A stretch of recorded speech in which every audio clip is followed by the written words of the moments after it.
And that's it. I include that.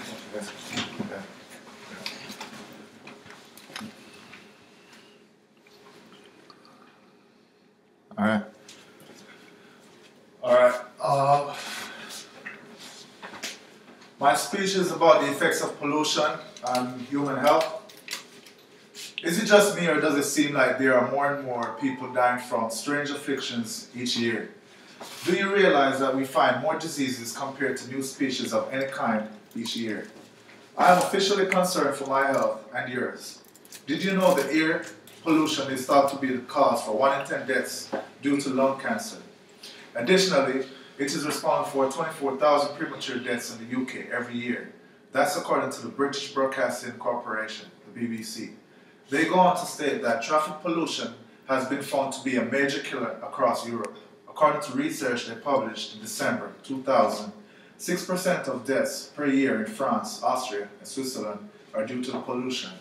Traffic fumes are responsible for at least 500,000 asthma attacks and more than 25,000 new cases of chronic bronchitis each year.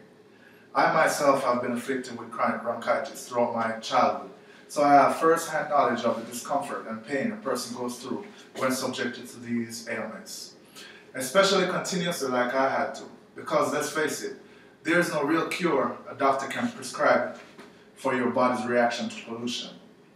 I remember my great-grandmother dying at age 93 and thinking, is that how old I will be when I die? But looking around me at the impending health crisis that is pollution, I cannot help but wonder if I'll make it to 60.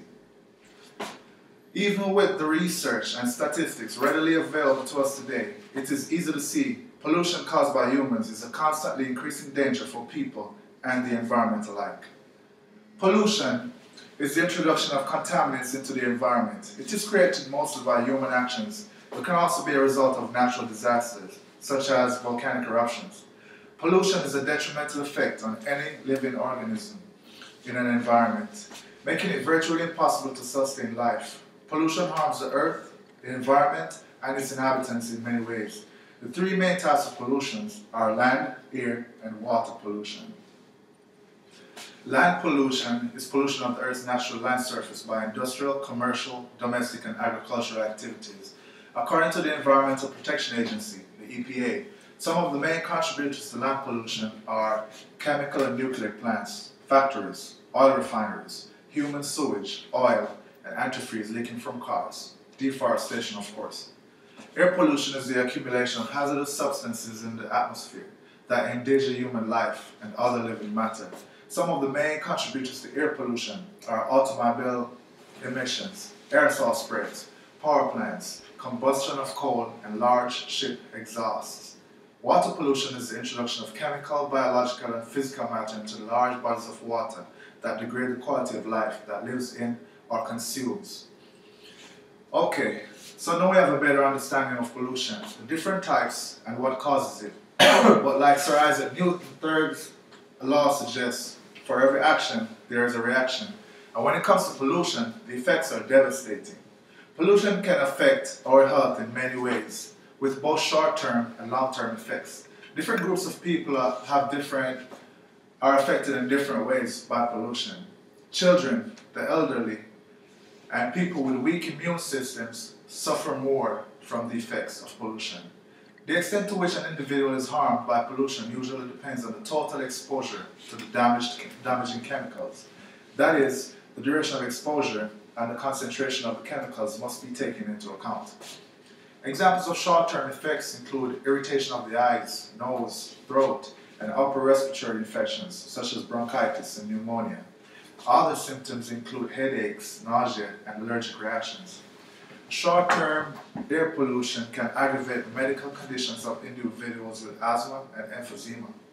In the Great Smog Disaster in London, 1952, 4,000 people died in a few days due to the high concentration of pollution, according to a Chicago Tribune piece released December 4th, 2010. Long-term health effects can include chronic respiratory disease, lung cancer, heart disease, even damage to the brain, nerves, liver, or kidney. Continual exposure to pollutants affects the lungs of growing children and may aggravate or complicate medical conditions in the elderly. Research conducted by the Center for Disease Control, CDC, estimate that 500,000 people die prematurely every year in the United States as a result of just cigarette smoke. So imagine that. A 20-year study published in the American Journal of Epidemiology found that people exposed to dioxin in soil experience a higher rate of diabetes as well as cardiovascular and endocrine problems. Over the course of the study, in the 1960s, one of the best-known cancer clusters emerged, involving many cases of mesothelioma, a rare cancer of the lining of the chest. Researchers traced the development of the mesothelioma to exposure to asbestos, a fibrous mineral that was used heavily in shipbuilding during the World War II. It was also used in manufacturing industry and consumer products. Pesticides, which include herbicides and insecticides, can damage crop, kill vegetation, and poison birds, animals, and fish. Most pesticides are non-selective. They kill or damage life other than those intended. The widespread use of pollutants such as oil, chemicals, and fertilizers pollutes our waterways. The biological effect of water pollution is a danger to our water supplies. We require water to survive. Water pollutants are also dangerous for all life forms, marine life. Oil is an especially harmful pollutant. I myself have witnessed countless news stories where an oil tanker spilled its oil into the ocean. Devastating. So what can we do to protect ourselves from these pollutants?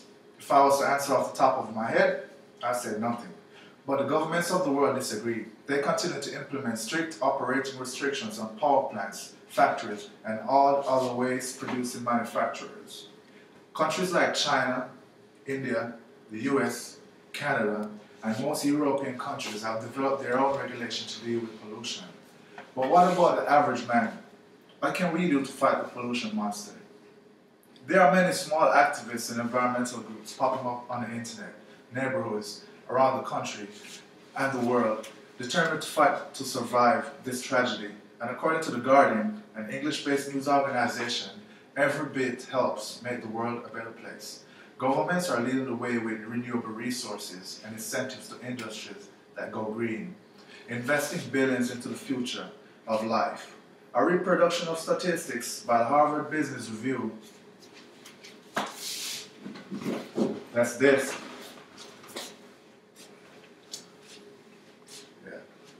A reproduction of statistics provided by the Harvard Business Review shows that China is leading the way in the fight against pollution when compared to the US, Germany, and Spain, even India, investing over $70 billion in the future of their citizens. Studies released by The Guardian in February of 2010 suggest that the idea of recycling and reusing is catching on like wildfire with younger generations and the elderly alike. They call it the green machine, and it is picking up speed and kicking up steam. All is not yet lost. Pollution is everyone's problem. If there is one person out there that doesn't know or understand what pollution is or how it affects their life and others, that's one too many. Even without the research and statistics readily available to us today, it is easy to see that pollution is caused by humans is a constantly increasing danger for people and the environment alike. We have examined what pollutants are, the risks associated with exposure to such pollutants, and what's being done to make the world a better place to live. So the next time you fill up your car or throw a plastic bottle out the window, remember the effects of pollution and consider the price to pay. Like Sir Isaac Newton said, every action has an equal and corresponding reaction. Hold up, don't stop it.